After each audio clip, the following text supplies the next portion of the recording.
Hare Krishna, dear devotees. Let us chant one round of Japa with Srila Prabhupada.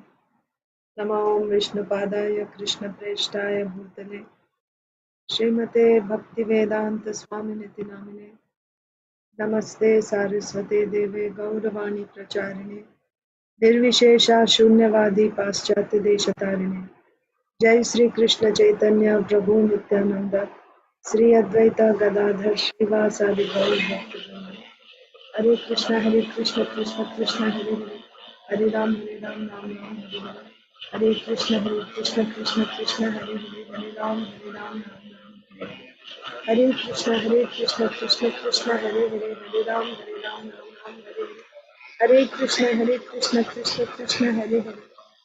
Ram, Ram Ram, Hare Hare. Hare Krishna, Krishna Hare Hare, Hare Ram, Ram Ram, Hare Hare. Hare Krishna, Hare Hare, Hare Ram, Ram Ram, Hare Hare. Hare Krishna, Krishna Hare Hare, Hare Ram, Ram Ram, Hare Hare. Hare Krishna, Krishna Hare Hare, Hare Ram, Ram Ram, Hare Hare. Hare Krishna, Krishna Hare Hare, Hare Ram, Ram Ram, Hare Hare. Hare Krishna, Krishna Hare Hare, Hare Ram, Ram Ram, Hare Hare. Hare Krishna, Krishna Hare Hare, Hare Ram, Ram Ram. Hare Krishna, Krishna Hare Hare, Hare Ram, Ram Ram. Hare Krishna, Krishna Hare Hare, Hare Ram.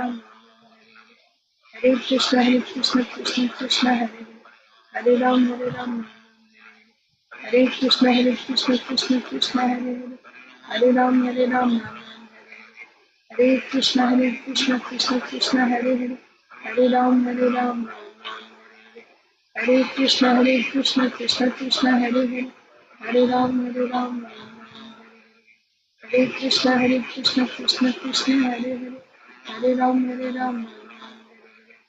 Hare Krishna, Krishna Hare Hare, Hare Ram. Hare Krishna, Krishna Hare Hare, Hare Ram. Hare Krishna, Krishna Hare Hare, Hare Ram. Hare Krishna, Krishna Hare Hare, Hare Ram. Hare Krishna, Krishna Hare Hare, Hare Ram. Hare Krishna, Krishna Hare Hare, Hare Ram, Ram Hare Hare.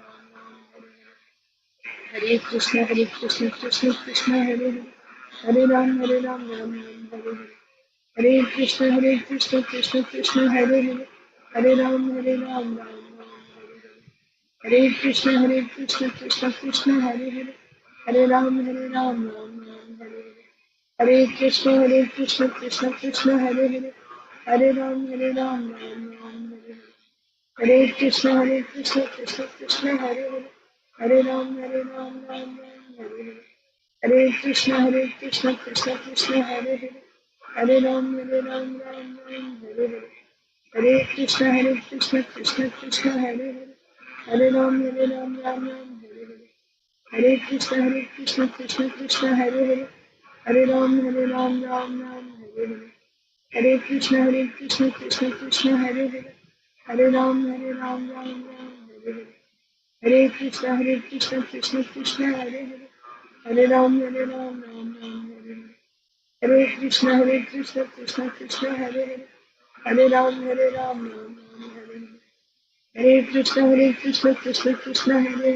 Hare, Hare Ram, Ram Hare Hare.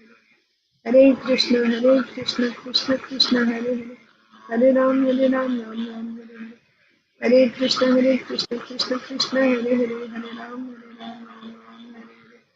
Hare Krishna, Krishna Hare Hare, Hare Ram, Ram Hare Hare. Hare Krishna, Krishna Hare Hare, Hare Ram, Ram Hare Hare. Hare Krishna, Krishna Hare Hare, Hare Ram, Ram Hare Hare.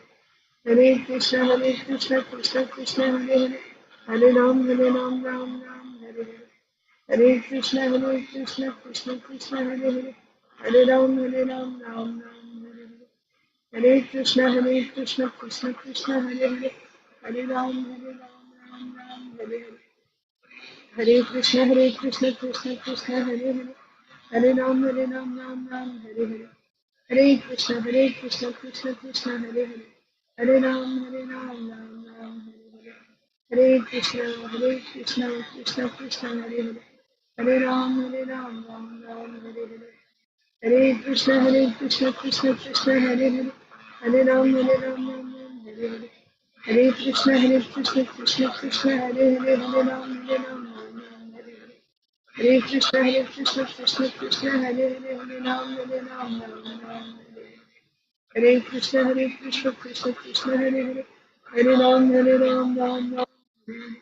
Hare Krishna, Krishna Hare Hare, Hare Ram, Ram Ram, Hare Hare.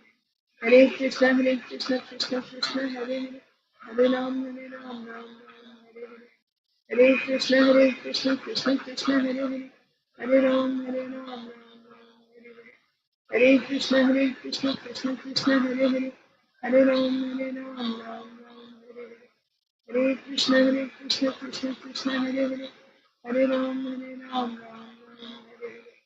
Hare Krishna, Krishna Hare Hare, Hare Ram, Ram Hare Hare. Hare Krishna, Krishna Hare Hare, Hare Ram, Ram Hare Hare. Hare Krishna, Krishna Hare Hare, Hare Ram, Ram Hare Hare. Hare Krishna, Krishna Hare Hare, Hare Ram, Ram Hare Hare. Hare Krishna, Krishna Hare Hare, Hare Ram, Ram Hare Hare. Hare Krishna, Krishna Hare Hare, Hare Ram, Ram Hare Hare. Hare Krishna, Krishna Hare Hare, Hare Ram, Ram Hare Hare. Hare Krishna, Krishna Hare Hare, Hare Ram, Ram Hare Hare. Hare Krishna, Krishna Hare Hare, Hare Ram, Ram Hare Hare. Hare Krishna, Krishna Hare Hare, Hare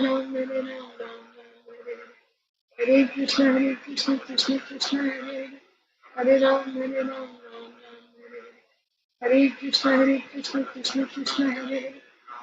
Ram Hare Hare. Hare Krishna, Krishna Hare Hare,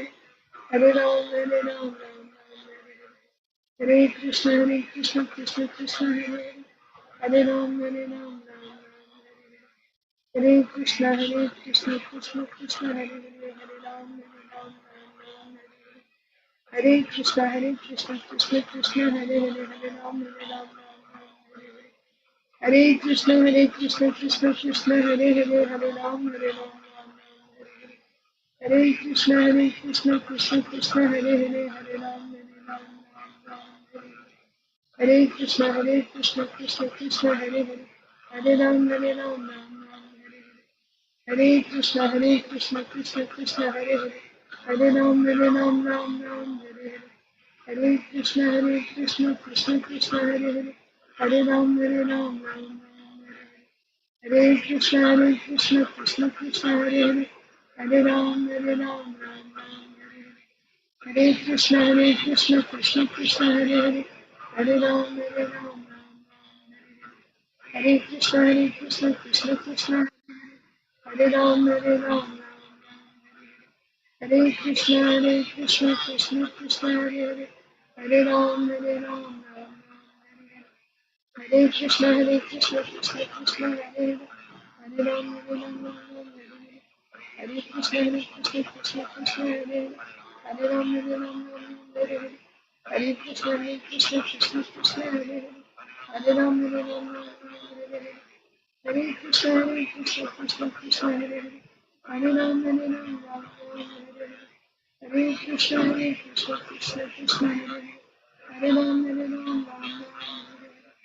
Hare Krishna, Krishna Hare Hare, Hare Ram, Hare Hare. Hare Krishna, Krishna Hare Hare, Hare Ram, Hare Hare. Hare Krishna, Krishna Hare Hare, Hare Ram, Hare Hare Krishna, Krishna Hare Hare, Hare Ram, Hare Hare Krishna, Krishna Hare Hare, Hare Ram, Hare Krishna, Krishna Hare Hare, Hare Ram, Hare Krishna, Krishna Hare Hare, Hare Ram, Hare Hare Krishna, Krishna Hare Hare, Hare Ram, Hare Hare Krishna, Krishna Hare Hare, Hare Ram, Hare Hare. Hare Krishna, Krishna Krishna, Hare Hare, Hare Ram, Ram Ram. Hare Krishna, Krishna Krishna, Hare Hare, Hare Ram, Ram. Hare Krishna, Krishna Krishna, Hare Hare, Hare Ram, Ram. Hare Krishna, Krishna Krishna, Hare Hare, Hare Ram, Ram. Hare Krishna, Krishna Krishna, Hare Hare, Hare Ram, Ram. Hare Krishna, Krishna Hare Hare, Hare Ram, Ram. Hare Krishna, Krishna Hare Hare, Hare Ram, Ram. Hare Krishna, Krishna Hare Hare, Hare Ram, Ram. Hare Krishna, Krishna Hare Hare, Hare Ram, Ram. Hare Krishna, Krishna Hare Hare, Hare Ram, Ram. Hare Krishna, Krishna Hare Hare, Hare Ram, Ram. Hare Krishna,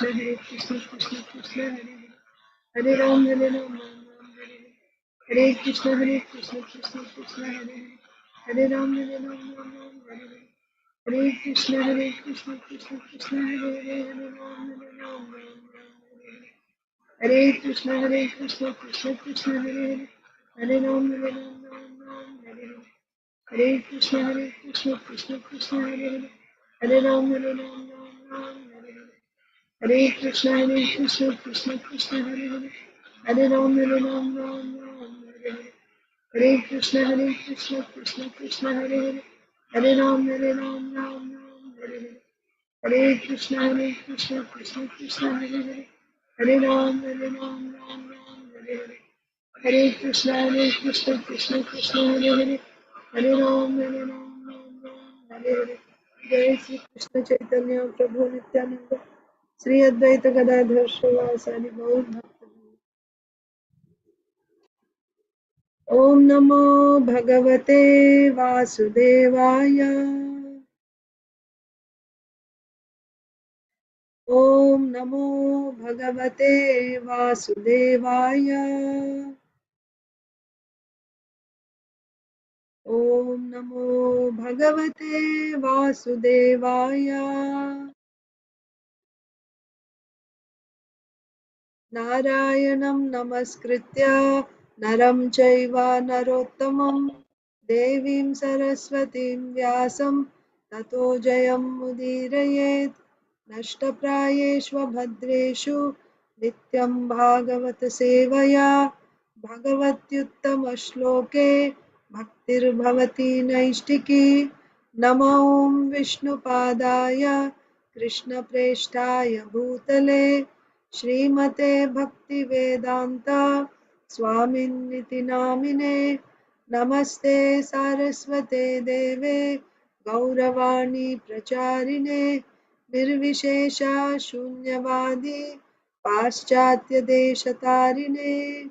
जय श्री कृष्ण चैतन्य प्रभु नित्यानंद श्री अद्वैत गदाधर श्रीवासादि गौर भक्त वृंद।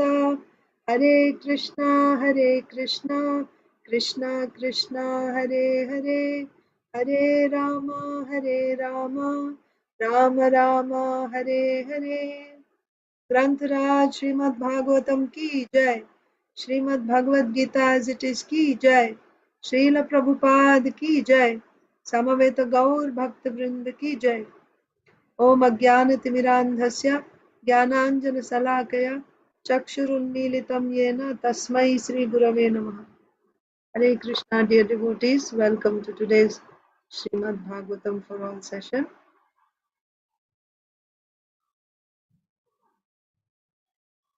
Let's begin with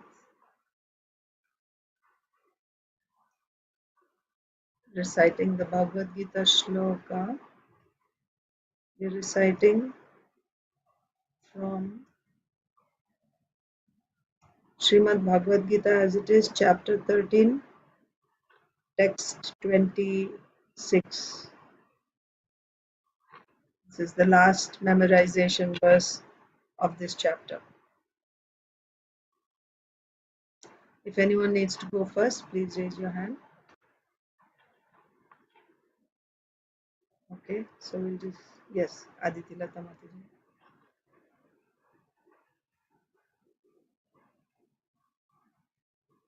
Hare Krishna Mataji, please accept my humble obeisances. All glories to Srila Prabhupada. Please accept my humble obeisances, Mataji. All glories to Srila Prabhupada. Anyetva evam ajananta श्रुत्वान्येभ्य उपासते तेहि पीचाति taranti eva mrityum shruti parayana. Again, there are those who, although not conversant in spiritual knowledge, begin to worship the Supreme Person upon hearing about him from others. Because of their tendency to hear from authorities, they also transcend the path of birth and death. Thank you, Mataji. Hare Krishna. Hare Krishna. Okay, so we'll just go in order. Isha.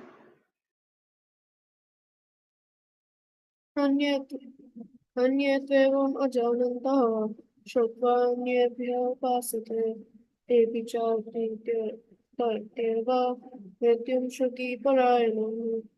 Again, there are those who, although not conversant in spiritual knowledge, begin to worship the Supreme Person upon hearing about him from others. Because of their tendency to hear from authorities, they also transcend the path of birth and death. Krishna Ashish. He's not there. Madhava.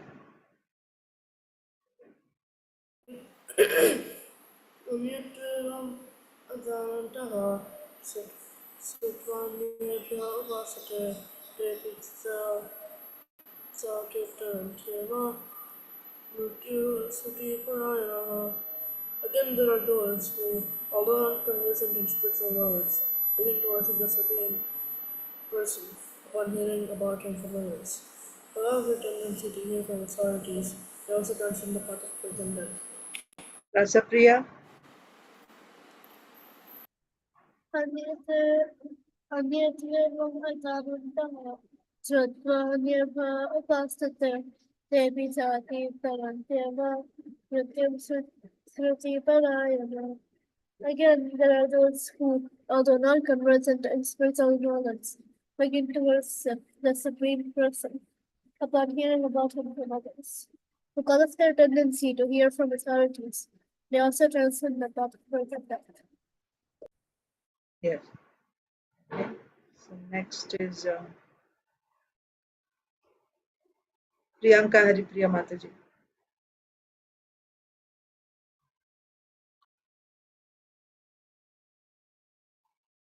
Hare Krishna, Mataji. Please accept my humble obeisances. All blessed to Srila Prabhupada. Please accept my humble obeisances, Mataji. Jai Srila Prabhupada. Mataji just said behind me, Jai Srila Prabhupada. Acha. Jai. अन्यत एवम् अजानन्तः श्रुत्वान्येभ्यः उपासते ते अपि चातिरन्त्येव Tepi chati taranti eva.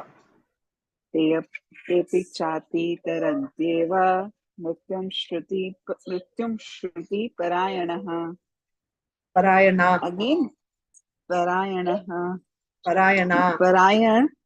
Parayanaha. Right? Yes. Yeah. Okay, yeah. Sorry.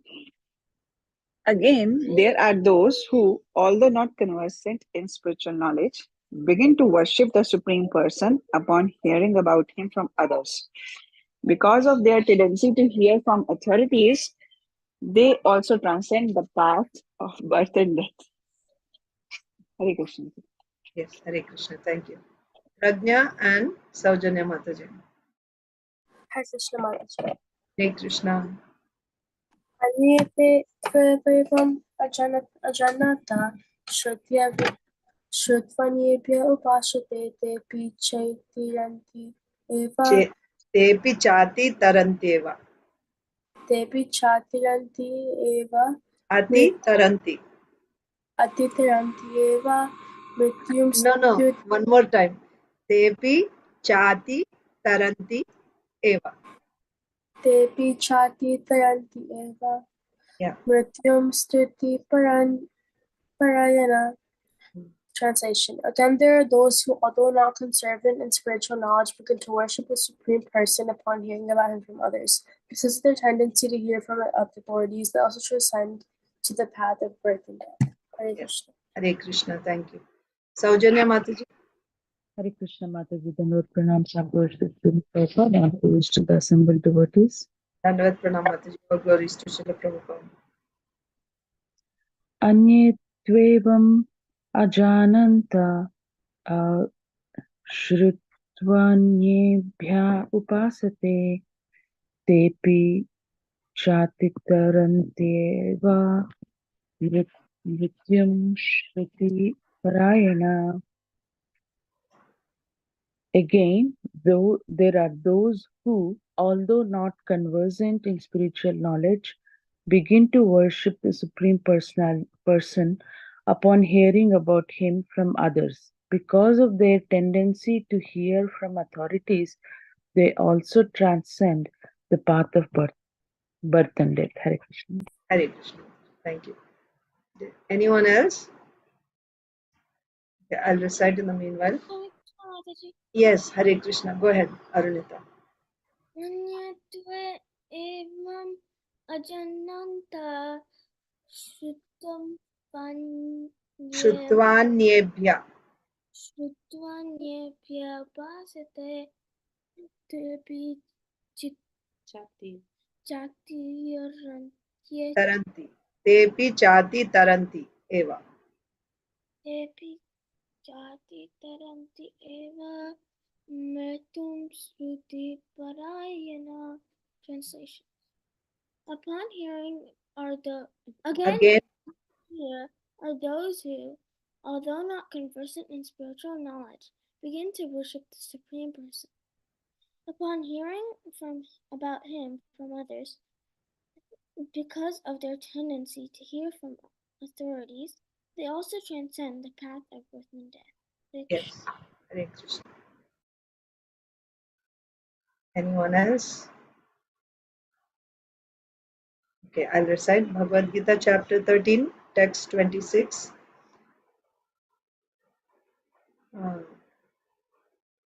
Anye tvevam ajanantaha Shrutvanyebhya upasate tepi chati tarantyeva mrityum shruti parayanaha. Again, there are those who, although not conversant in spiritual knowledge, begin to worship the Supreme Person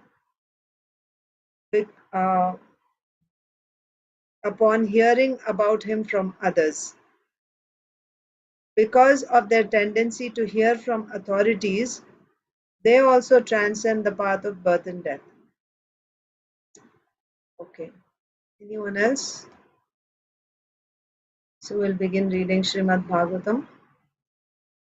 We're reading from Srimad Bhagavatam, Canto 9, Chapter 24.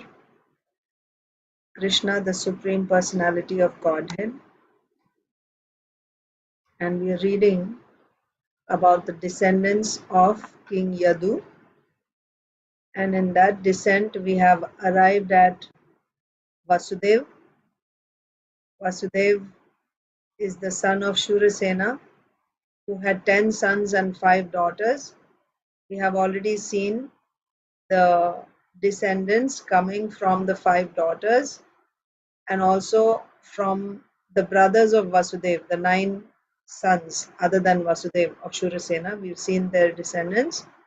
Then we started to look at the sons of Vasudev from his different wives. And Vasudev had many wives, and from each of the wives he had several sons. And after seeing that, finally we were discussing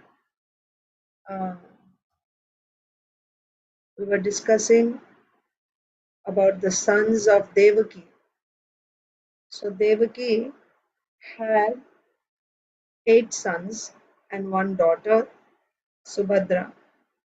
So the names of the first 6 sons are Kirtiman, Bhadrasena. No one remembers the names of the 6 sons? Okay. I'm also not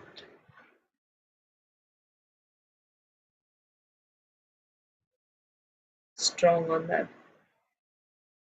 Let me go back.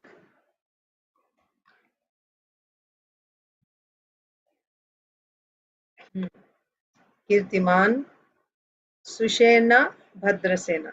Okay. Kirtiman, Sushena, Bhadrasena, Riju, Sammardana, Bhadra. So Bhadrasena and Bhadra you can remember, and Sushena also with Bhadrasena, Sushena. So Kirtiman, Sushena, Bhadrasena, Riju, Sammardana, and Bhadra. If you say it every day, we'll memorize. Kirtiman, Sushena, Bhadrasena, Riju, Sammardana, and Bhadra. These are the 6 sons. And then the 7th is Lord Balaram or Lord Sankarshan, and the 8th is Krishna, and the daughter is Subhadra. And then we read about Krishna, why Krishna appears. Whenever there is a decline in religious practices and a rise of religion, at that time the Lord appears. Yada yada hi dharmasya glanir bharata abhyuttanam adharmasya tadatmanam srijamyaham. So Krishna appeared as the son of Vasudeva and Devaki. Why he appears? This is said here. Then we also read, or we were reading text 57. What is the reason? Why does the Lord appear? Is it because of the karma of people, or does he have some karma? So if you remember, Srila Prabhupada was explaining or showing the contrast between our appearance and the Lord's appearance. Who appears in this material world? The conditioned souls appear. The conditioned souls appear in this material world being forced by the material nature. We are forced, right? Mayadhyakshena Prakriti. That Prakriti is known as Devi Hiesha Gunamayi Mama Maya. So Krishna is saying, my Maya. This is that Prakriti, who under his supervision is creating all the moving and non-moving beings. So that Maya, Krishna's Maya, when it is applied to the conditioned souls, then that acts as Durga Devi, right? As a, with a trident, she's actually piercing the living entities.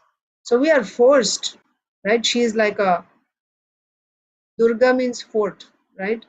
So she's like the superintendent of the jail, and we are all prisoners in that jail. So we are controlled by this Maya. When we take birth, we are not taking birth out of our free will. We are not choosing where we want to take birth, how long we want to live. We don't do that. And it appears that Krishna is also taking birth, and here Krishna says, Atma Mayam. What is the reason for my appearance? My Maya, Atma Maya. My Maya is the reason for my appearance. So that point Srila Prabhupada highlighted in the purport, that I am here, the reason for my appearance, there is no other reason except my Maya. That's what the shloka is saying. Other than my Maya, there is no other reason for my appearance. So for us, yes, we are also here because of Maya only. And Krishna is saying, there's no reason other than my Maya. What is this? So Krishna is also coming because of Maya forcing him to come? No. Maya has 2 different meanings. Many meanings, but here, 2 meanings. The meaning of Maya for the conditioned souls is different, and here the meaning of Maya, which is applied to Krishna, is different. The reason for our appearance is Maya. That Maya is illusion, illusory energy. We are here because of the illusory energy.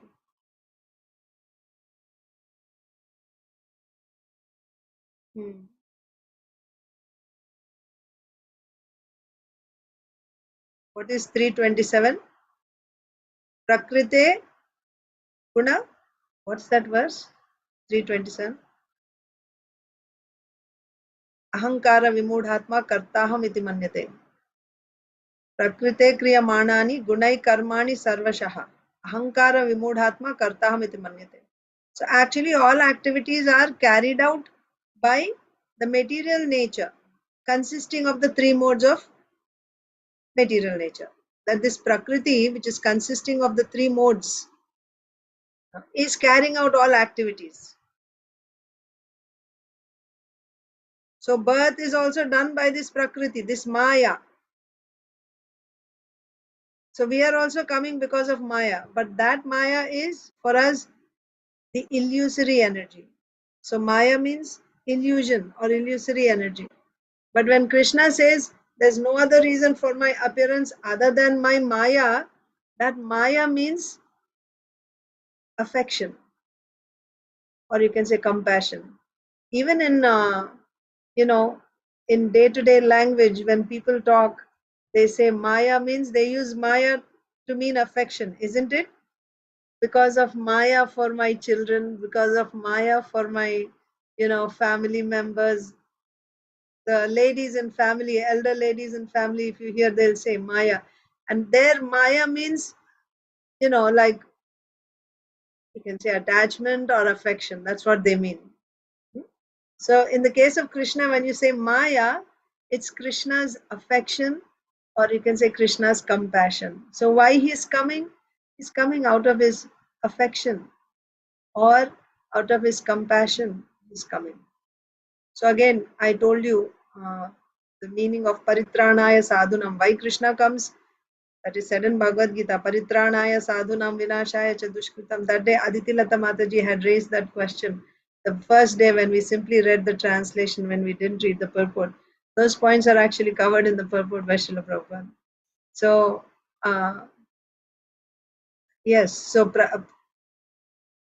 Paritranaya Sadhunam Vinashaya cha Dushkritam. So Paritranaya Sadhunam, I told you that day, Srila Vishwanath Chakravarti Thakur, how he comments on that. Paritranaya Sadhunam means because of the pain that the devotees are suffering because of separation from the Lord.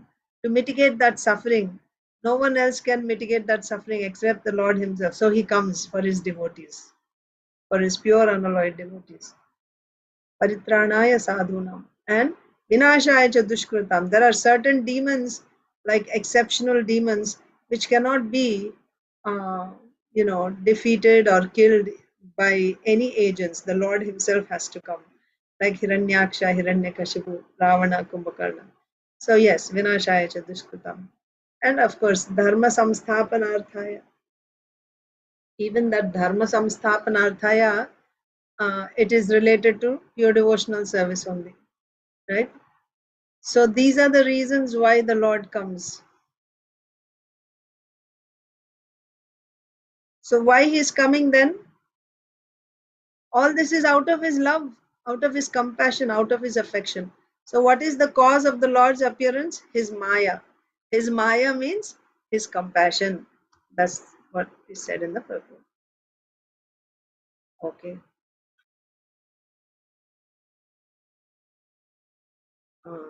See? Paritranaya Sadhunam. The Supreme Lord is not forced to appear. No one can subject him to force because he is supremely independent. He's not. Everyone is under his control, but he is not under anyone's control. In Bhagavad Gita also Krishna says, it's not that I am controlled by the three modes. On the contrary, the modes are under my control, Krishna says. But foolish people, because of poor fund of knowledge, think that they are also equal to Krishna or they can become Krishna. And thinking like this, they condemn Krishna because they see him as equal, then they will criticize his activities because they're seeing him as their equal. But actually, no one is equal to Krishna. What to speak of surpassing him? Asama urdhva. Sama means equal, urdhva means greater. Asama and urdhva. Nobody is equal or greater than Krishna. So Krishna's name is Asamordhva. According to this, so Maya. So Maya means One meaning is false pride, and the other meaning is compassion. So for us, living entities, is we get the body as a punishment, but for Krishna, it's out of his compassion or mercy upon the devotees and fallen souls that he comes. Okay, so next verse. So Saujanya Mataji is here today and Pragnya, they can start. Mataji, I was reading, so Arunita is supposed to read. That's right. Yes, I forgot. Yanmaya cheshtitam pumsah स्थित्युत्पत्त्यप्ययाय हि अनुग्रहस्तन्निवृत्तेर् आत्मलाभाय चेष्यते. Yes, Arunita. Hare Krishna Mataji. Hare Krishna. The Supreme Personality of Godhead acts through his material energy in the creation, maintenance, and annihilation of this cosmic manifestation, just to deliver the living entity by his compassion and stop the living entity's birth, death, and duration of materialistic life. Thus he enables the living being to return home, back to God. Yes. So, the Lord, there's no reason for his coming here except his desire, free will, or his compassion. What is that compassion? The Supreme Personality of Godhead acts through his material energy in the creation, maintenance, and annihilation of this cosmic manifestation. Okay, so the creation is done. Brahma Samhita. Srishti Sthiti Pralaya Sadhana Shakti Reka Chaye Vayasya Bhuvanani Bibharti Durga Ichhanurupam Apiyasya Checheshtate Sa Govindamadi Purusham Tamaham Bhajami. Sthiti, Srishti Sthiti Pralaya. Creation, maintenance, and annihilation. Who is doing this? The Lord's energy. Durga Devi is doing. And who is Durga Devi? She is the maidservant of Govinda. So, this creation of this material universe, of course, it's the Lord's pastime. It's the pastime of Karanodakashayi Vishnu, because the Lord, we already saw in the previous verse that there's no reason for his coming. It's not, he's not under any conditions or under any rules. When you have a boss, when you have someone above you, then you work, you do it on time and so on and so forth, right? Just Vaidhi sadhana bhakti. Vaidhi means what? Rules and regulations. Vidhi, following vidhi, rules and regulations. What will happen if you don't do? If you don't follow the rules and regulations, then there will be consequences. You will have to suffer the consequences if you didn't follow the rules and regulations that are injunctions that are given in the scriptures. So Shastra means, it's coming from the same root word as Shastra or Shishya. Shas Dhatu, it's called Shas. Shas Dhatu means there is discipline. It's an order. It's not a choice. It's not like some book that we read from the library, some storybook, and we put away. No. Shastra means it's an order. There is power. There is authority there. If you don't follow, then there will be consequence. It's law. What will happen if you don't follow the law? You are punishable. So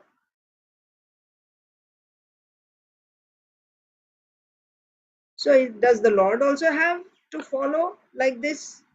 If he didn't follow certain rules, then he will be punishable. Does he have anything like that? No, he doesn't have. If he doesn't create on time, then he will have to face the consequences. Is it like that? No. The Lord actually creates as his pastime. It's like a play. Like small children, they build with, blocks, wooden blocks or plastic blocks, Legos, they build, right? They play, they create something, some castle or some thing, and then after they build it, they play with it for some time, and then they get bored of it, they just dismantle the whole thing. And again the next day or after some hours, again they start building, and then they play with it, and again they dismantle. Creation is like that for the Lord. It's his play, it's his pastime. He creates and then he annihilates.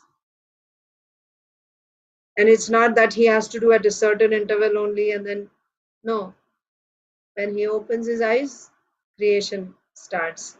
When he closes his eyes, then creation winds up.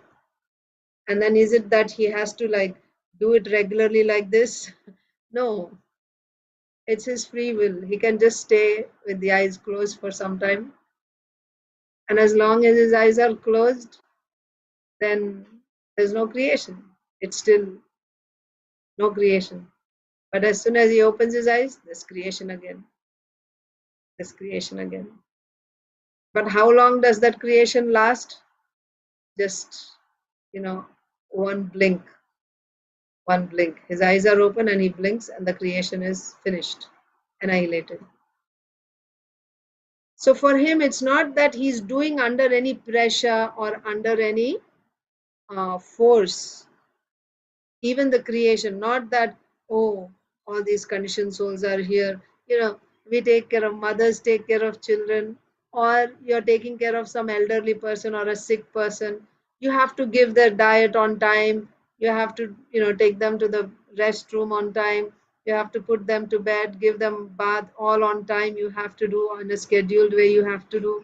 If you don't do, then you'll have some problems. Their health will get spoiled, so on and so forth, isn't it?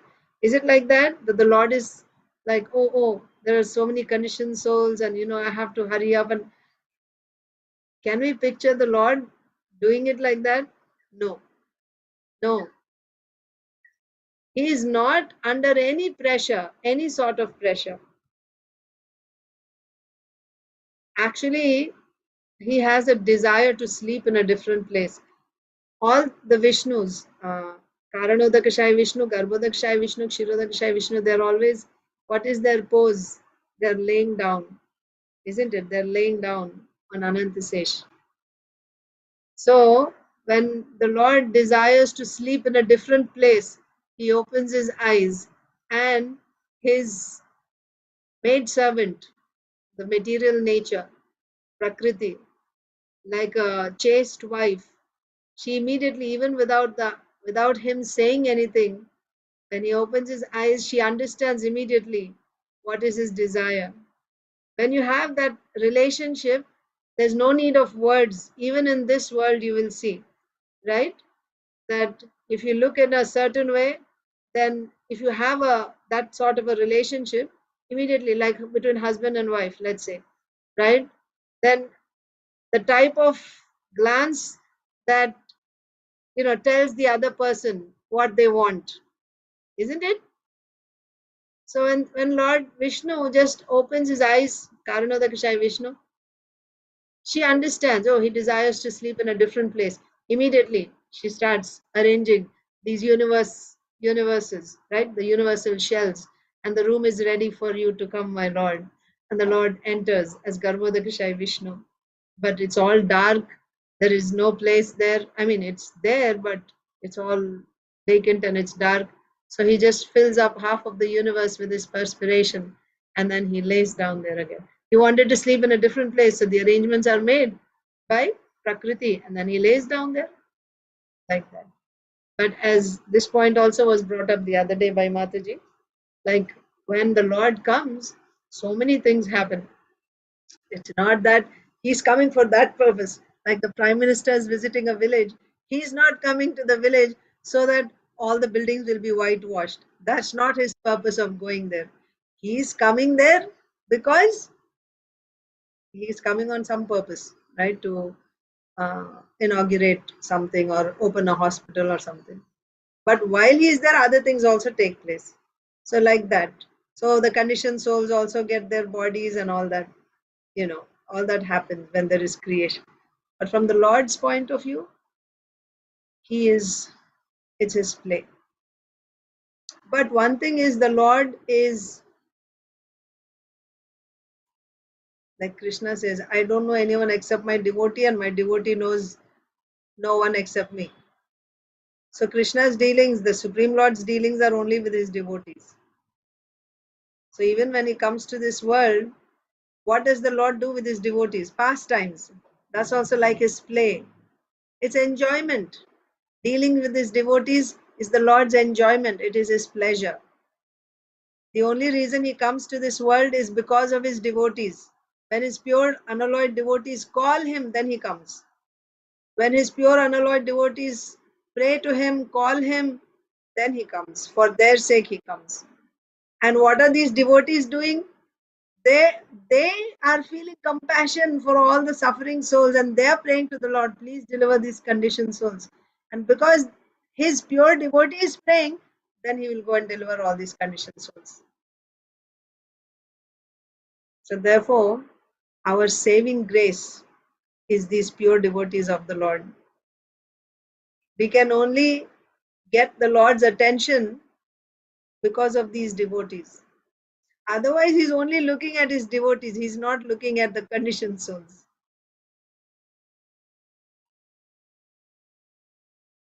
We are absolutely indebted to the Lord's pure devotees, by whose grace we get entrance into the Lord's entourage.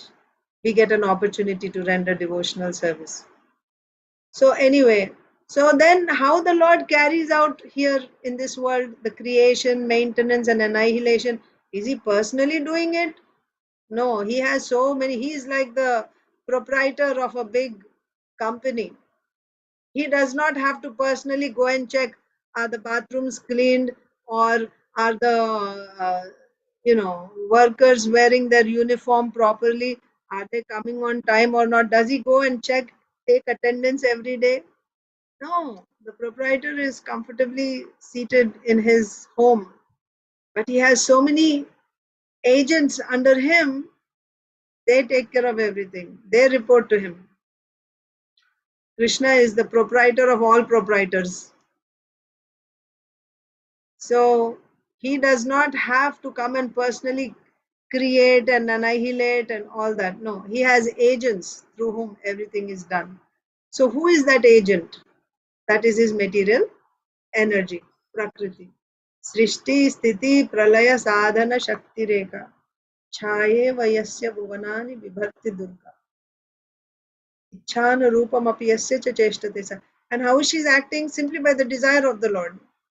She is acting. So this verse is saying the Supreme Personality of Godhead acts through his material energy. He is acting through Supreme Personality of Godhead acts through his material energy in creation, maintenance, and annihilation. He's not personally doing it, he's doing it through his material energy. And why he's doing this?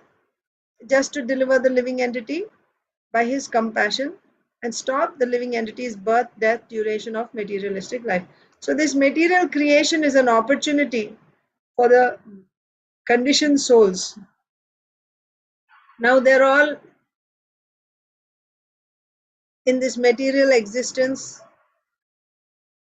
and after annihilation of the universe, if you take to bhakti before the annihilation comes, then if you perfect your bhakti, you'll go back to Godhead. Or you get liberation, some sort of mukti. Right? Even if you're not doing pure devotional service, you do pradhani bhuta bhakti, you go back to Vaikuntha, you get some type of mukti, or sometimes you get sayujya mukti, some type of liberation. That if you have not taken, like how many people are taking to spiritual path in the world today? Think about it. And then how only human beings are doing all these, taking to transcendental path. There are so many other forms of life. They're all living entities. What about them? What will happen to them? At all times, the whole universe is filled with people, living entities.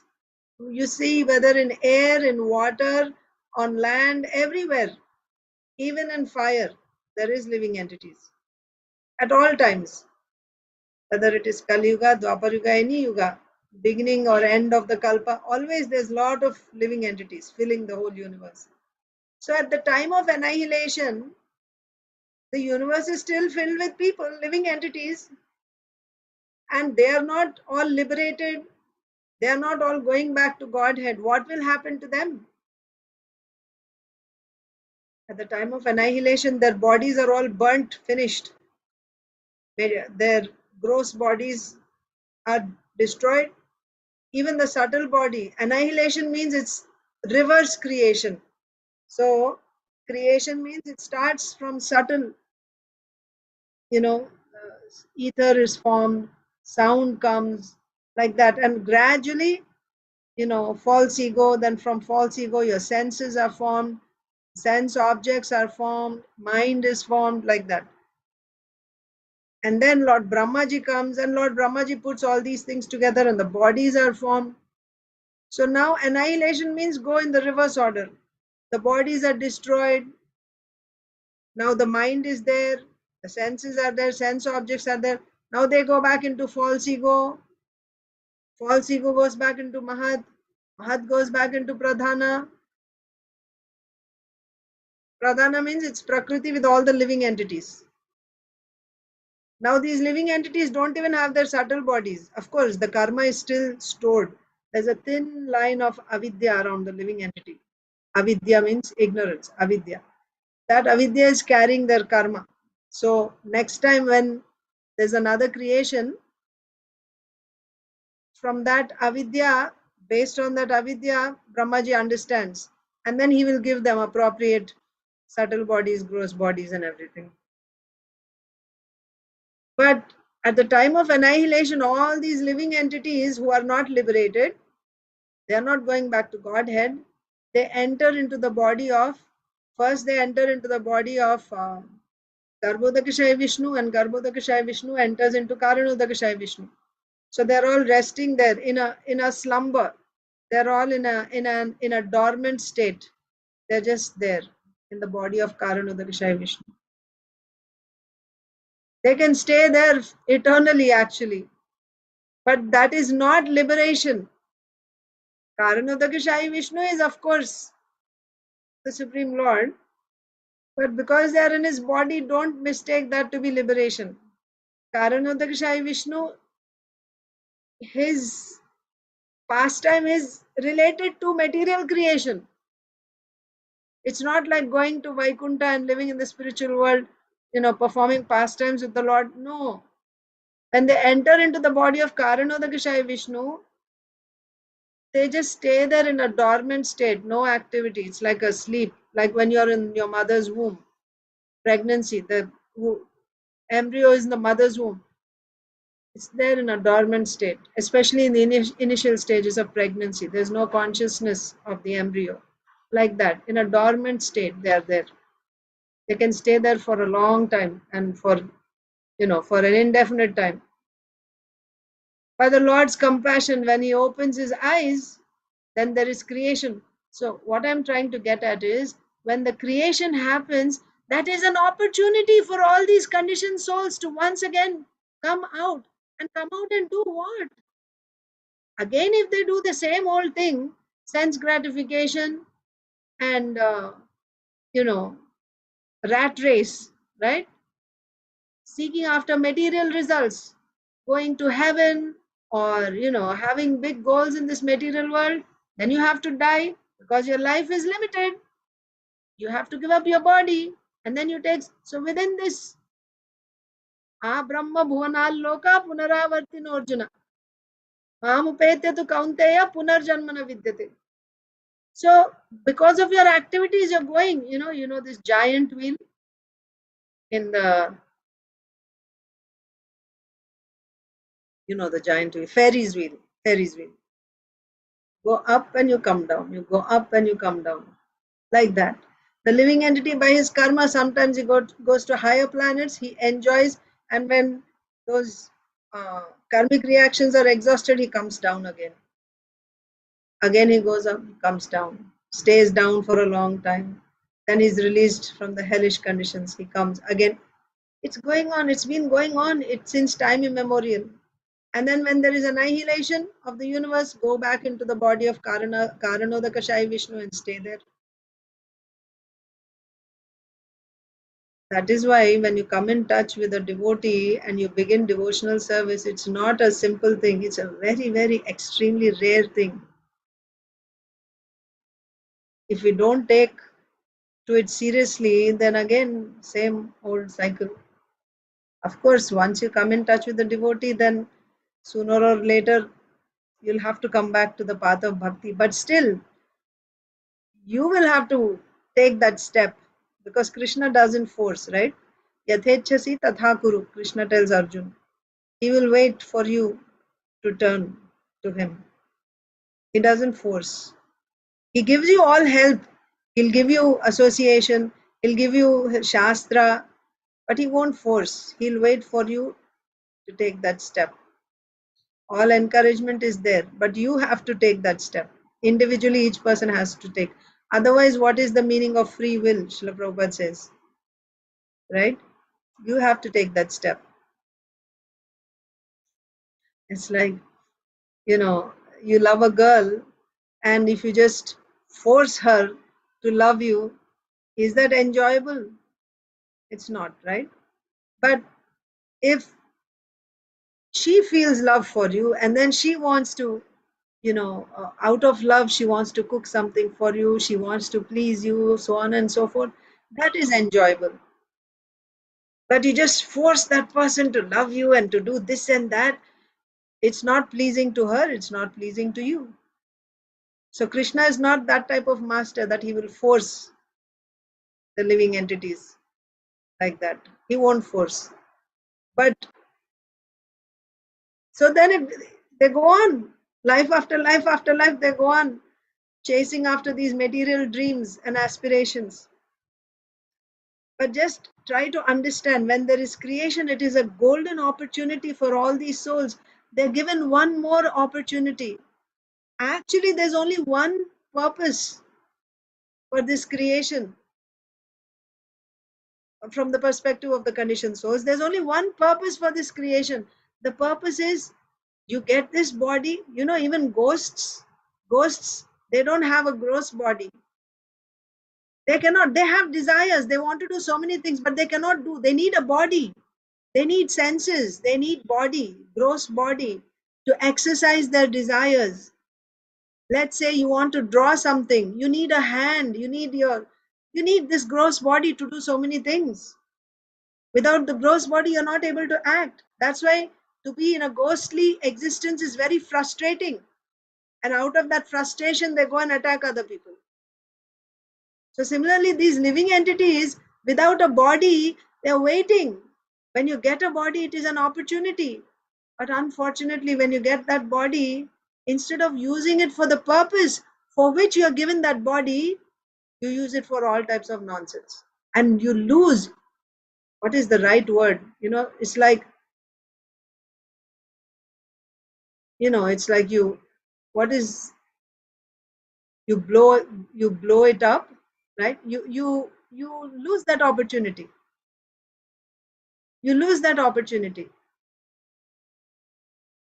But this creation is actually the only purpose of this creation. From the perspective of the living entities, the only purpose of this creation is to give them a chance to go back home, back to Godhead, to revive their relationship with the Supreme Lord. That's the only purpose. And we get carried away by so many things in this world, isn't it? Yes. So that's what this verse is saying here. I'll read the translation one more time. The Supreme Personality of Godhead acts through his material energy in the creation, maintenance, and annihilation of this cosmic manifestation, just to deliver the living entity by his compassion and stop the living entity's birth, death, duration of materialistic life. Because when you get this body, you can render devotional service. Sarvopadi vinirmuktam tatparatvena nirmalam hrishikena hrishikesha sevanam bhakti ruchyate. Narad Muni is saying that Hrishikena Hrishikesha Sevanam. What is bhakti? Bhakti means rendering service with your senses. With your senses, you are pleasing the master of the senses. But there is one condition. The condition, if for it to be pure devotional service, the condition is Sarva Upadi Vinirmuktam. You have to be free from all designations, material designations. Whatever material designations you may have. I am this and that, right? I'm an Indian, I'm an American, or I'm a CEO, or I'm a black, or I'm this, or I'm that, Shudra, Brahmana. It does not matter. Sarva Upadi Vinirmuktam, without any designations. Tat Paratvena Nirmalam. And then without any of these contaminations. Designations means contaminations. Then Hrishikena Hrishikesha Sevan. With your Hrishika, Hrishika means your senses. Hrishika Isha means the master of the senses. With the senses, so senses means you have to have a body. So that's the purpose of this creation. You get these bodies, especially the human form of body. When you get this human form of body, then with the senses, you should render service to the master of the senses without any designation, being free from all types of designations. That is pure devotional service. And that is the purpose of this creation, to bring us to this point of rendering service to the Lord with our senses.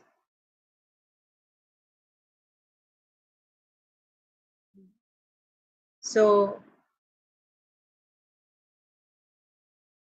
just to deliver the living entity by his compassion and stop the living entity's birth, death, and duration of materialistic life. Thus, he enables the living being to return home back to Godhead. He is enabling the living entity to go back to Godhead.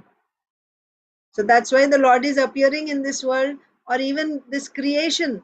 When you say the Lord is appearing, here we are talking about Karanudakashai Vishnu, Garbhodakashai Vishnu, Purusha avatars. They are the ones creating, isn't it?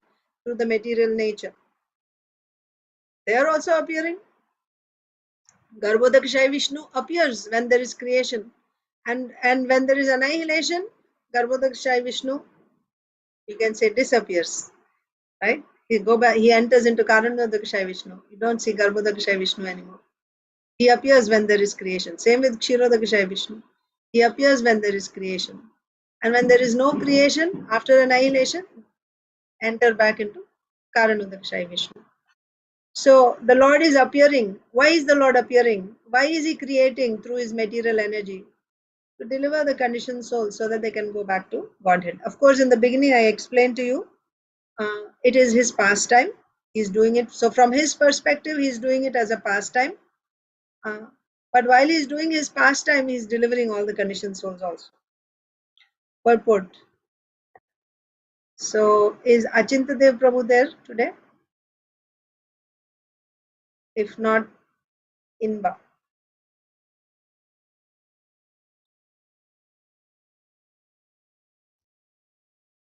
Inba, Inya, purport. You are also not there. You're there. Hare Krishna Mataji. Hare Krishna.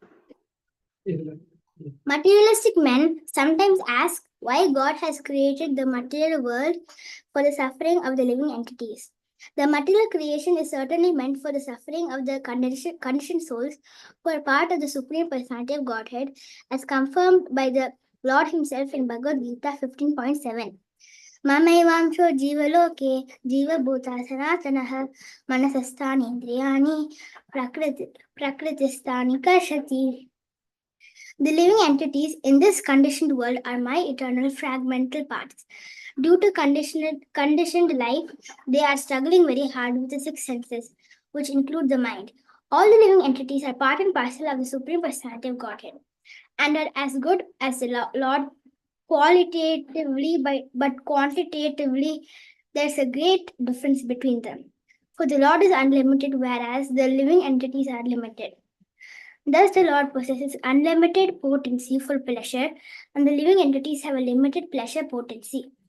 Anandamayo Vyasat Vedanta Sutra 1.1.12.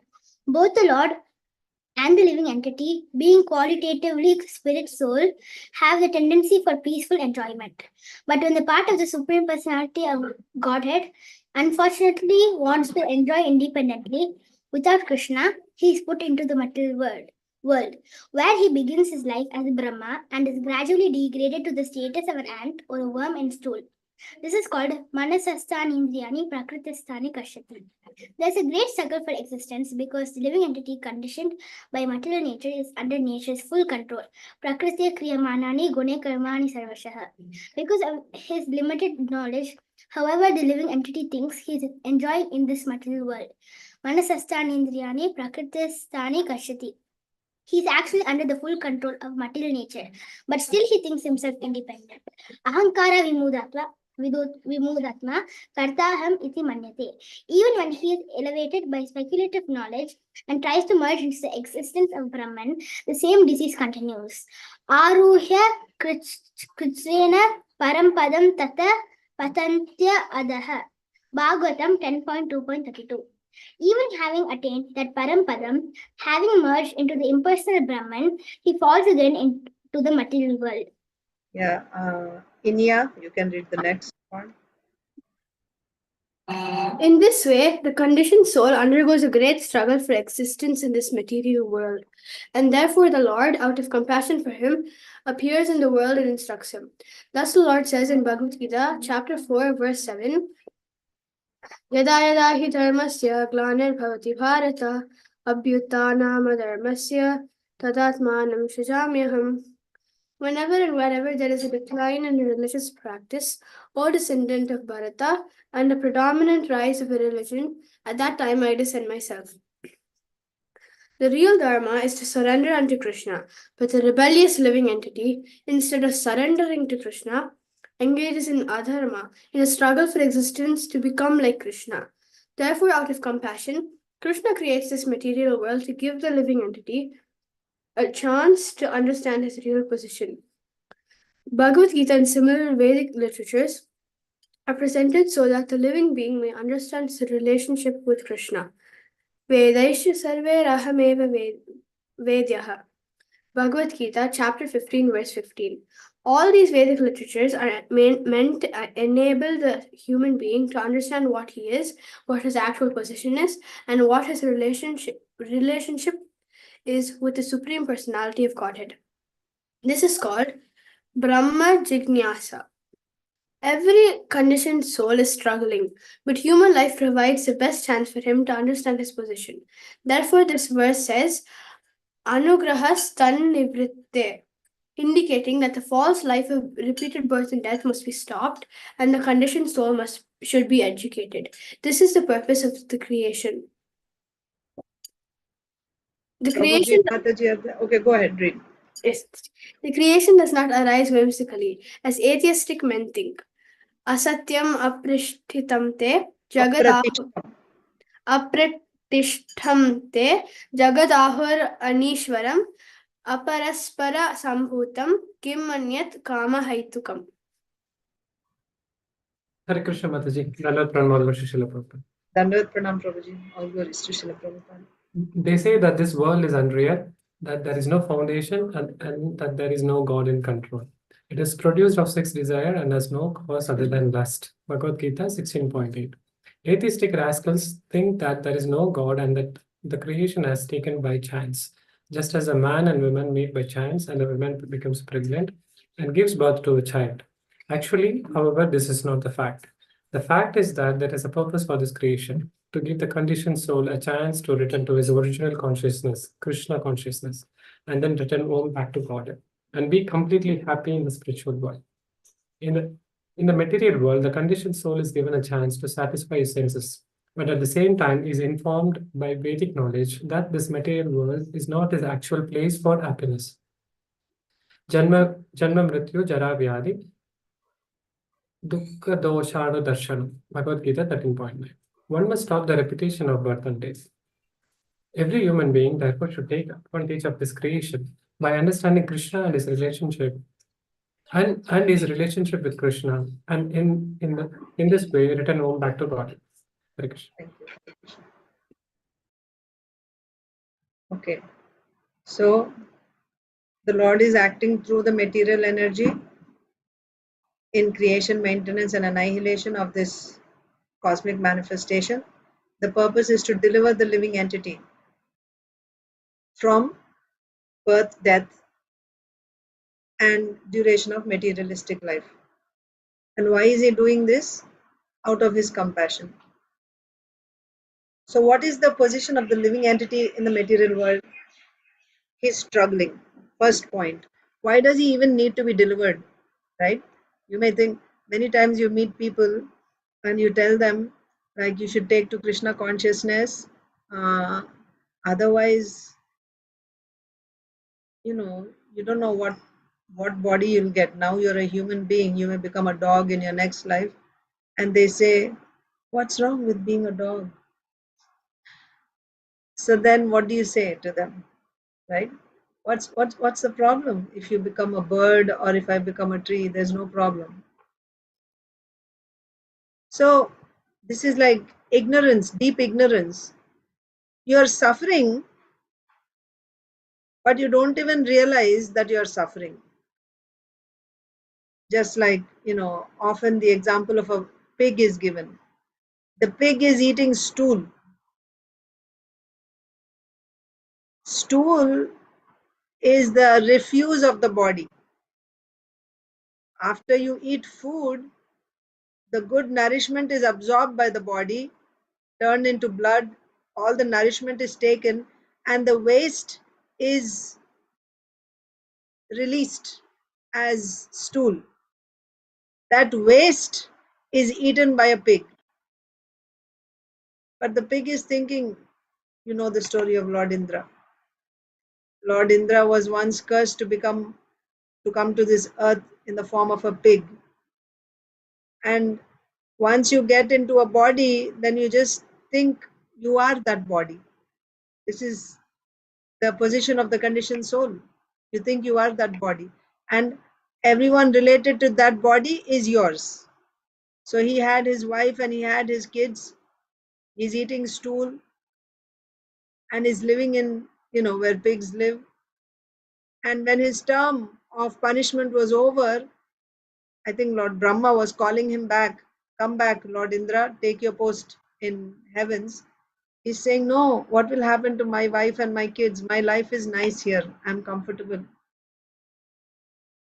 So in this material world, that deep ignorance is you are suffering, but you don't even realize that you're suffering. You think that you're enjoying.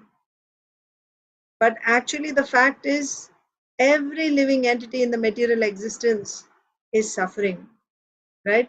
The material creation is certainly meant for suffering. So on one hand, you hear that the material creation is meant for liberating you from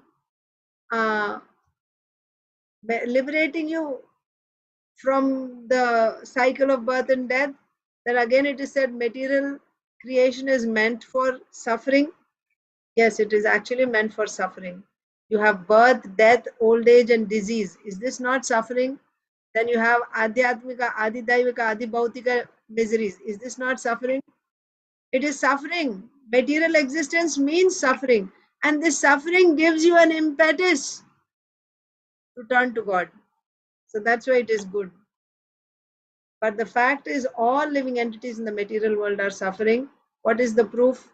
Bhagavad Gita 15:7. Mamai Vamsho Jiva Loke. Actually, all these living entities are my parts and parcels. So, like Krishna, they are also Satchidananda, Sanatanaha, eternal. But coming to this material world, there's constantly struggling with their senses, which include the mind, the six senses. Six senses. The sixth one is the mind. They're karshati. Karshati means there's a struggle in this material existence. This is the position of the living entity. So out of his compassion, the Lord wants to deliver the these suffering living entities from this material condition. Because their true nature is they are qualitatively one with the Supreme Lord. They are also Satchidananda Vigraha. And the nature of any living being is Anandamayo Bhyasad. They are pleasure seeking entities. The Lord also, the living entity also. Both are pleasure seeking. But the Lord is unlimited and the living entity is limited. There's always that difference. Right? The Lord is his capacity to enjoy pleasure is unlimited, whereas the living entity's capacity is limited.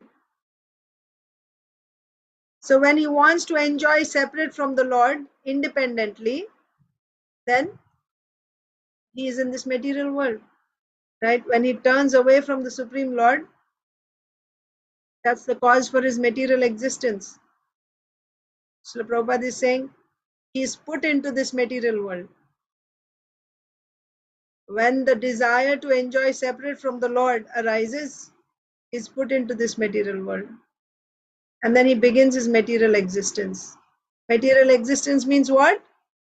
Prakriti sthani karshati. Mana shashtani indriyani prakriti sthani karshati. He's struggling. Material existence means constant struggle. This is a great struggle for existence. He is completely under the control of the material nature. Prakrite kriyamanani gunai karmani sarvasha. That's why the struggle is there, because you're not independent, you're under control. She has a trident. She's piercing constantly the conditioned souls with the trident. So it is very painful. He's struggling constantly. That is material existence. But still, even in that, out of illusion, he thinks that he's the one doing everything. He doesn't see that he's being forced to do at every moment.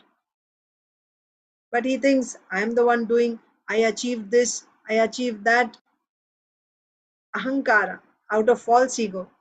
Vimudhatma, foolish living entity. Kartaham iti manyate, he thinks, I am the doer.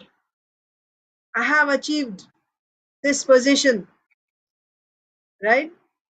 By my hard work, I have achieved it. And he celebrates it. That's simply a sign of his foolishness. And it is because of his false ego. Ahankara vimudhatma kartaham iti manyate. Now, this is the condition of the materialistic people. Vimudhas. Mudhas means like karmis.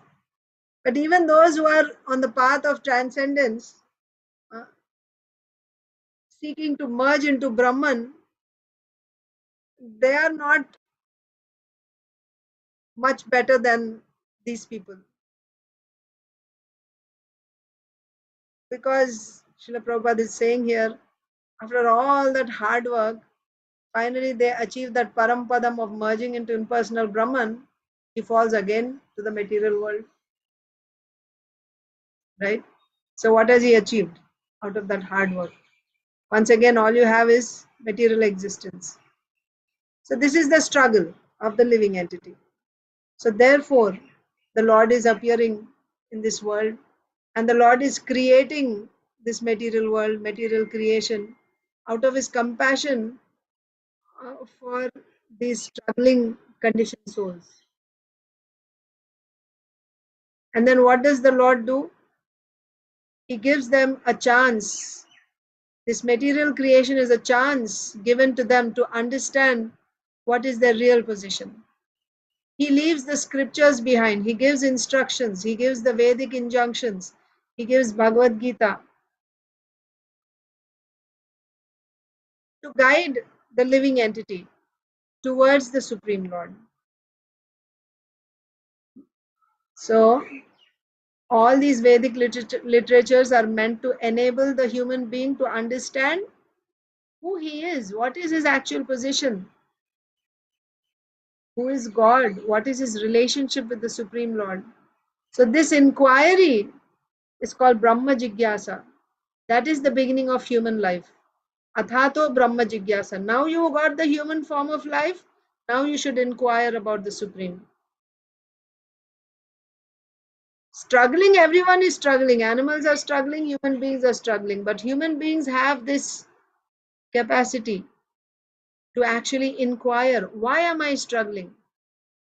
Until we come to the point of inquiring why we are struggling, we have actually not reached the human form, the human platform. So the Lord, out of his compassion, he's giving facilities. He's giving the scriptures. He's giving Bhagavad Gita for the conditioned soul, for the struggling conditioned soul, to give him an opportunity, to give him a chance to understand his position, to stop his repeated birth and death. And an intelligent living entity, human being, must take advantage of this. He should be educated, because this is the purpose of creation.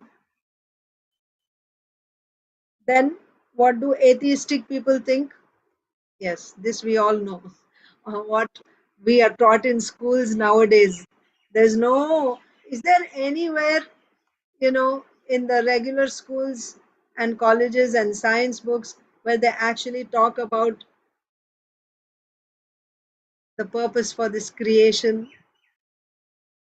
is, who is the background of this entire creation? There is a person behind this? No. So the 16th chapter of Bhagavad Gita is talking about all our teachers and professors and our education system today.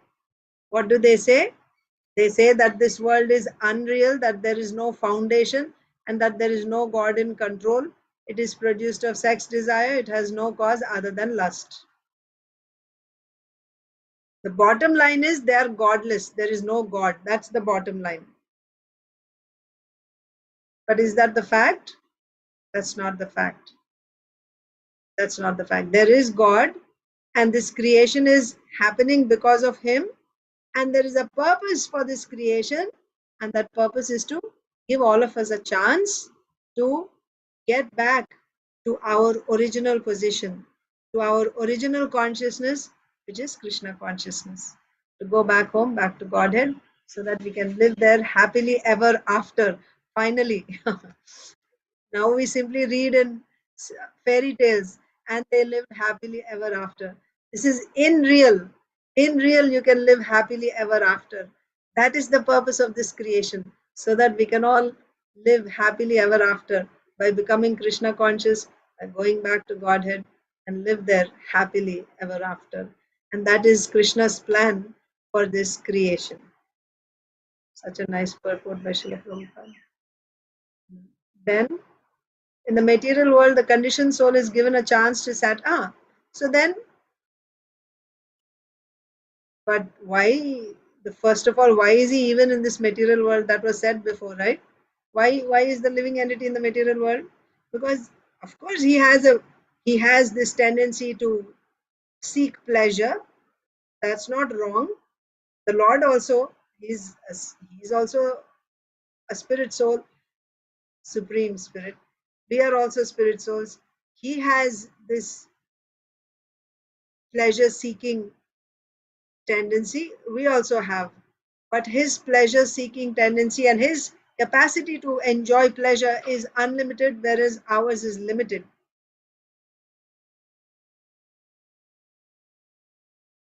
When the living entity wants to seeks pleasure independent of the Supreme Lord, that's when he's in this material world. So in other words, who is in this material world?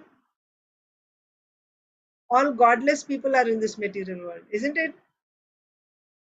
If you are God fearing, if you are obedient, if you are loving God, why would you even be in this material world? The conditioned souls means those who have turned away from Krishna, they are in this material world.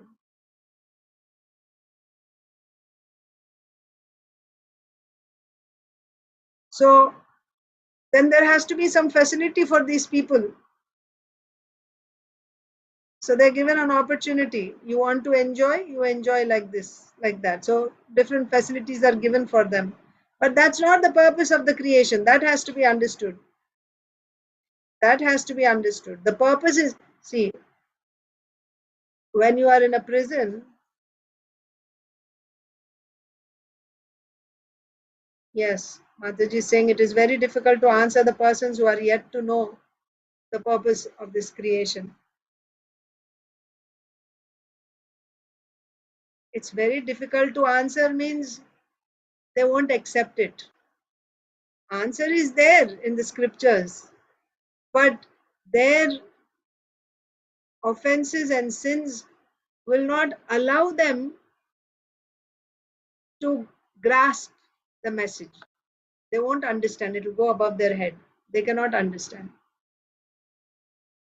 Of course, if the person who's speaking, who's explaining to them, is extremely powerful in bhakti, then that person can kick away the obstacles like his offenses or even his sins. By his power, he can remove those obstacles. And Om Ajnana Timirandhasya Jnananjana Salakaya, the torchlight of knowledge. My eyes were blinded with darkness. My spiritual master, out of kindness, he literally opened my eyes with the torchlight of knowledge. So that can happen by the mercy of a very powerful Vaishnava. It is possible. Or when you don't have so many offenses, not as many offenses, then when you come in touch with devotees, you hear once, you get the message right away. Some people get it right away, some people get after a short time, other people don't get it after many years also, they don't understand. That means we should understand that they have a big baggage of sinful karma or offenses, which is not allowing them. Then what can be done? You are a devotee. If you pray to Krishna, Krishna will listen to you. That's their only hope. That's what we are supposed to do as the soldiers, right? As the messengers of Krishna and his devotees. They are not able to connect with the Lord directly. They are not able to take to the process. Those who are able to connect to the Lord, they have to pray to the Lord for them and give them, connect them in ways where they're not resisting, like give them prasadam. That's the most powerful thing. And any other, engaging them in some services which they don't mind.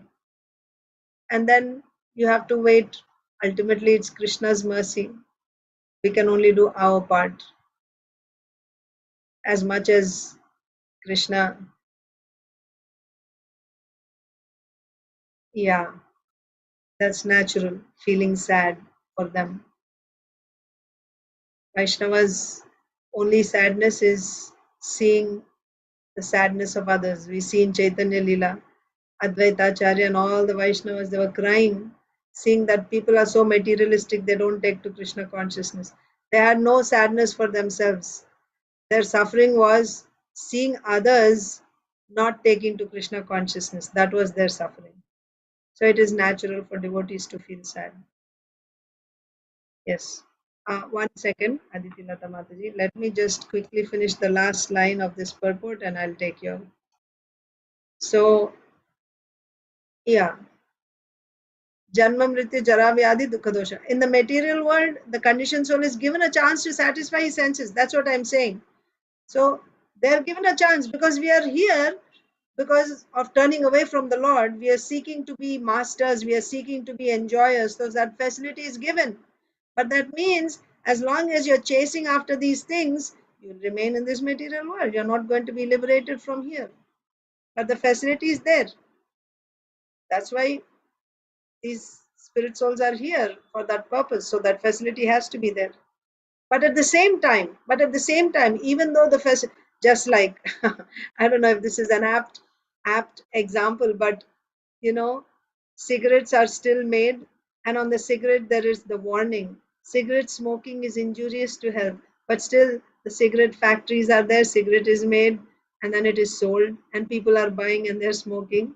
So, but those who are intelligent, they will read Oh, this is injurious. I can get cancer. I can get this and that. Why I have to spoil my health? So that warning is there. That warning is there.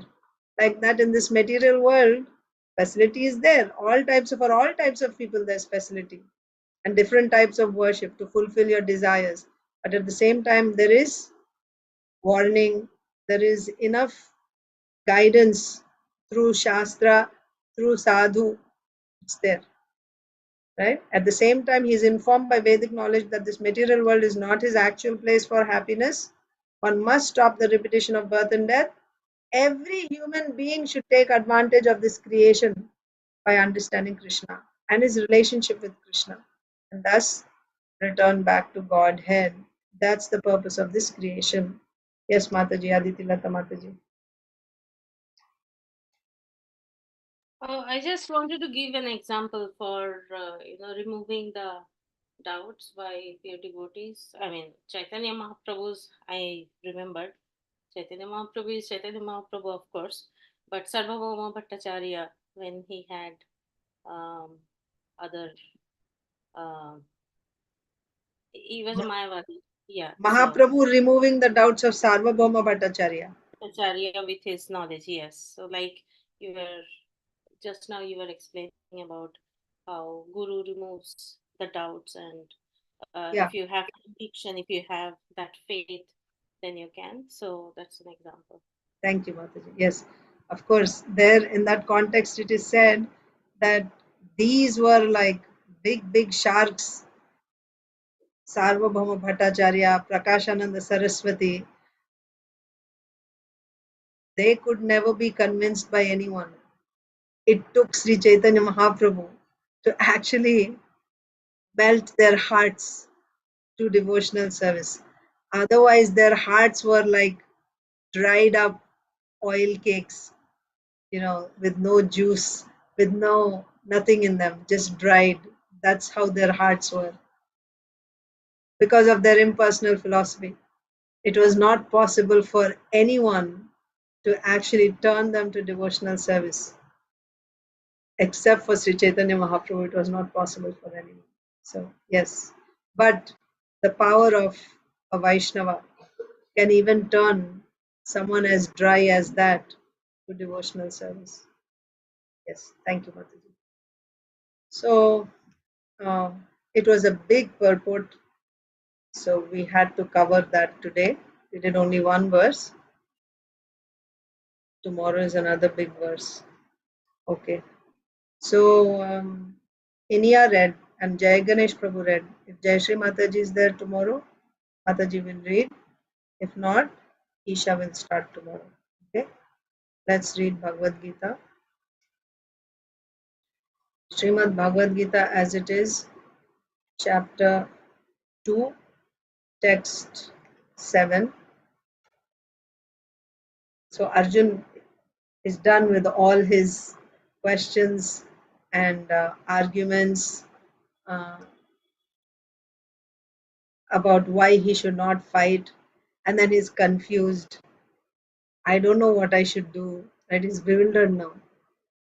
So then Arjun is speaking this verse 2:7. Please repeat. Karpanya doshopahata swabhava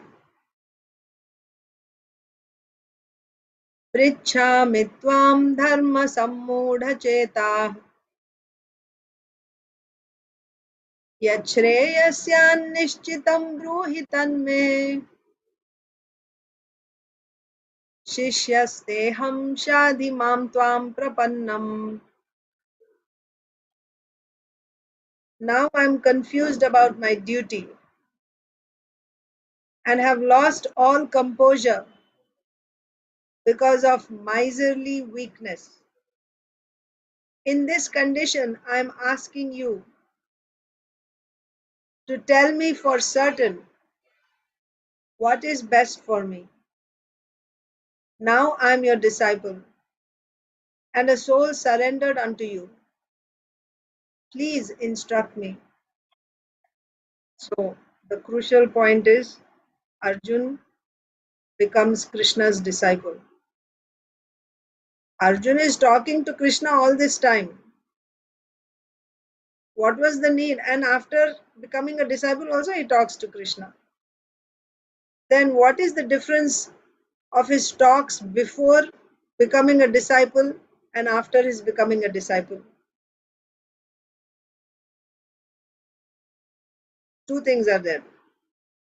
Two things means from Arjun's side and from Krishna's side. Earlier, Arjun is talking to Krishna like a friend, like a brother, cousin brother. You all have this experience. If you're talking to your friend and both of you are disagreeing on one point, or your sister or your brother, do you ever say, like you're like actually you strongly believe in one point and your friend is opposing that? Will you ever say, yes, I surrender to what you say now? Think about it. Most of the time we see the argument is never solved. You give one point and your friend or brother says, he puts his point, and then you give your point, and this argument goes on and on and on.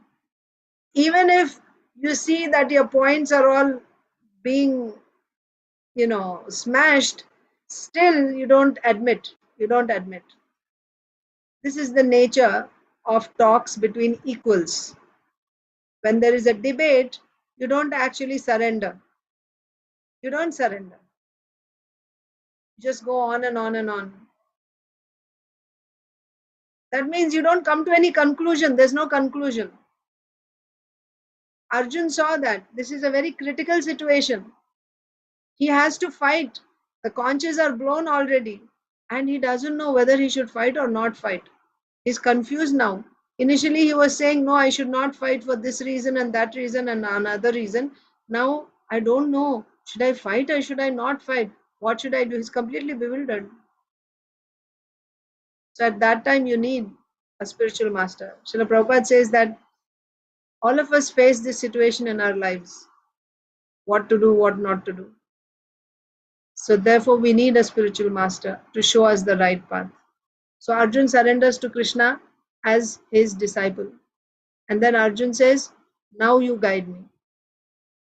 So now when he accepted Krishna as a spiritual master, can he argue? He cannot argue. If he does not understand a point what Krishna is saying, Arjun still questions. It's not that he stopped questioning. He asks questions after this also. But the inquiry is, I'm not clear about what you said. Can you explain it further? You are trying to understand what the spiritual master is saying. You are not trying to prove your spiritual master wrong. You cannot do that. What is the meaning of spiritual master? If you think you are equal to him or better than him, you want to prove your spiritual master wrong and you know better, what is the point of spiritual master and disciple relationship there? With equals, yes, argue. Because you think you know, even I know, and you go on arguing. But once you accept as a spiritual master, there's no question of argument. Yes, you may not understand how it is this. Can you please explain? Can you give some other examples? It's not, and the spiritual master also, he tries to explain it in so many different ways so that the disciple gets the message. If this method doesn't work, he'll give another method and another example and another example. He tries to make the disciple get the message. But if the disciple is not a disciple, if he's an equal or somebody is just arguing, why you should waste his time on that person? Because that person is not serious. When you surrender to the spiritual master means you have surrendered. You've given your life. And spiritual master also takes that responsibility. It's like, I'm trying to say how it is a serious relationship. It's a commitment. Like when you get married, it's a commitment. The husband takes the responsibility of the wife. whether he likes or not, he will maintain her. He should maintain her. That is his dharma. Wife also, whether she likes or not, she has to do her dharma. There is a commitment there. You're married.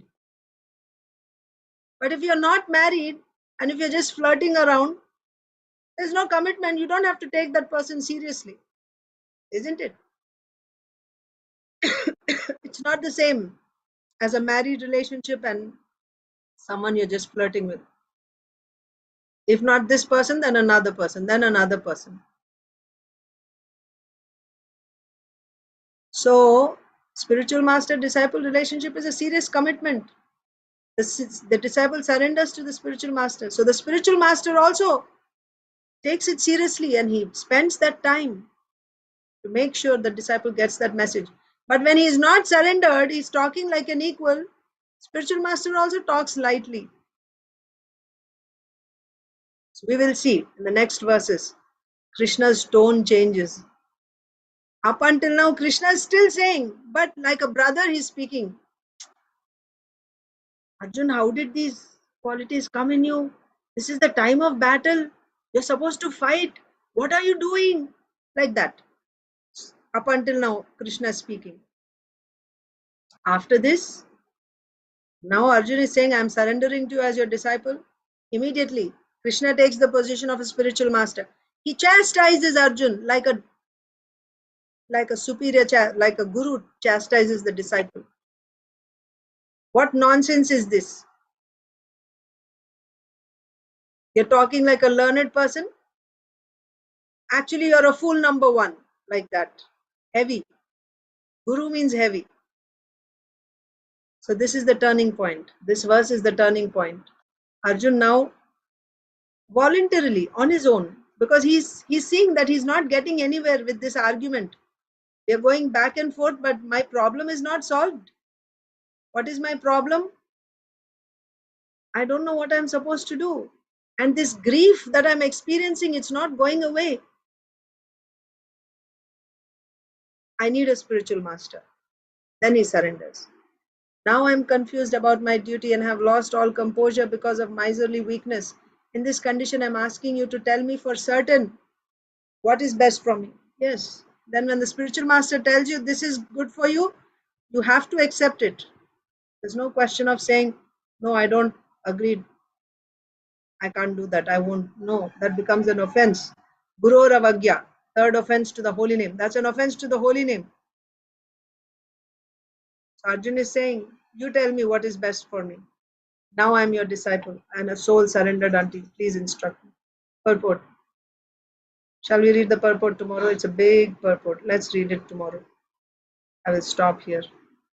And I'll read one small paragraph of Leelamrita and I will end.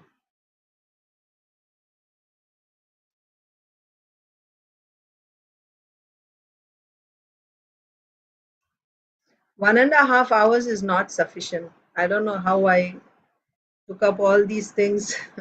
Every day it's the same story.